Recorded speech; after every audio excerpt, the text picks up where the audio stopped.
बाघिन ने एक बच्चे को जन्म दिया है और बाघिन का बच्चा बहुत कमजोर पैदा हुआ है। कई दिन इंतजार करने के बाद भी बच्चे की हालत में सुधार नहीं आ रहा था। इस बात से परेशान होकर बाघिन ने बच्चे को जंगल में छोड़ दिया। कुछ देर बाद सुरीली गाय वहाँ से गुजर रही थी। जब गाय की नजर बच्चे पे पड़ी तो वो फौरन बच्चे को अपनी गुफा पे उठा लाए। गाय ने बच्चे को जड़ी बूटी वाला काढ़ा पिलाना शुरू कर दिया। कुछ ही दिनों में बच्चे की सेहत ठीक हो गई। अब तो बाघिन का बच्चा गाय को ही अपनी माँ मानने लगा। एक रोज भालू ने इन दोनों को साथ देखा तो बाघिन के बच्चे को पहचान लिया। भालू ने तुरंत ये बात बाघिन को आकर बताई। बाघ और बाघिन जब अपने बच्चे को लेने आए तो बाघिन का बच्चा बोला, अपने मुझे जन्म देकर मरने को छोड़ दिया था, मुझे जीवन देने वाली तो ये देवी है। ये सुनने के बाद दोनों वापस लौट गए और गाय ने बच्चे को गले लगा लिया। कुत्ते का बच्चा रास्ते पे घायल पड़ा था। कुत्ते की हालत इतनी खराब थी कि उसे चींटियां खा रही थी।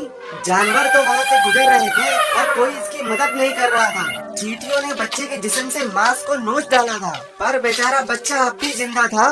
2 दिन के बाद एक गाय वहाँ से गुजर रही थी। बच्चा पूरी ताकत जुटाकर बोला, गाय माँ मुझे बचा लो।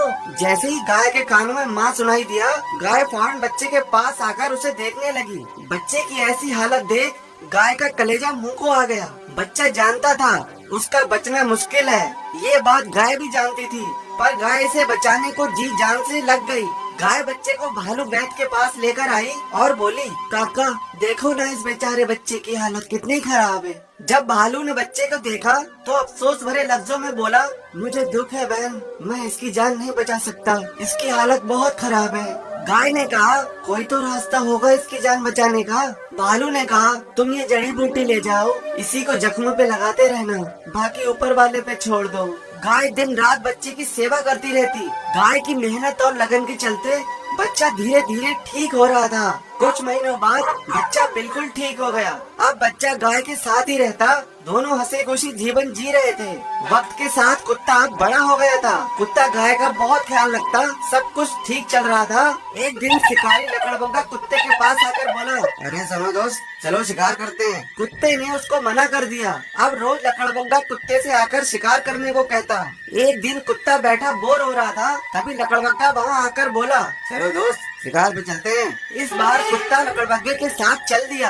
लकड़बग्गे ने एक भैंसे को मार डाला। कुत्ते के लिए ये सब नया था। कुत्ते ने कभी किसी की जान नहीं ली थी क्योंकि गाय ने इसे अच्छे संस्कार दिए थे। शिकार करने के बाद लकड़बग्गा बोला, अरे अरे आओ दोस्त मिलकर दावत उड़ाते हैं। अब कुत्ते ने भी जानवर का मांस चख लिया था। अब ये दोनों रोज शिकार करते और रोज दावत उड़ाते। अब कुत्ते को भी सब में मजा आ रहा था। अब कुत्ते ने गाय से भी ज्यादा बात करना बंद कर दिया था। एक दिन गाय नदी पे पानी पीने आई हुई थी, तभी लकड़बग्गे की नजर गाय पे पड़ गई। कुत्ता उस वक्त पेड़ के नीचे खड़ा था। लकड़बग्गे ने बिना देर किए गाय पर हमला कर दिया। गाय जोर जोर से बोल रही थी, अरे शेरू बेटा बचाओ मुझे। कुत्ते के कानों में आवाज आ रही थी पर जानवरों को मारते मारते कुत्ते के दिल से इंसानियत मर चुकी थी। जब लकड़बग्गे ने गाय को काफी घायल कर दिया, तब लकड़बग्गे ने कुत्ते को आवाज लगाई। कुत्ता जब गाय के पास आया तो वो गाय को भी शिकार की नजर से देखने लगा। जिस कुत्ते के लिए गाय ने कितनी मुसीबत सही, आज वो ही उसे मार कर खाएगा। ये सोच गाय का दिल फट गया। गाय दर्द भरी आवाज में बोली,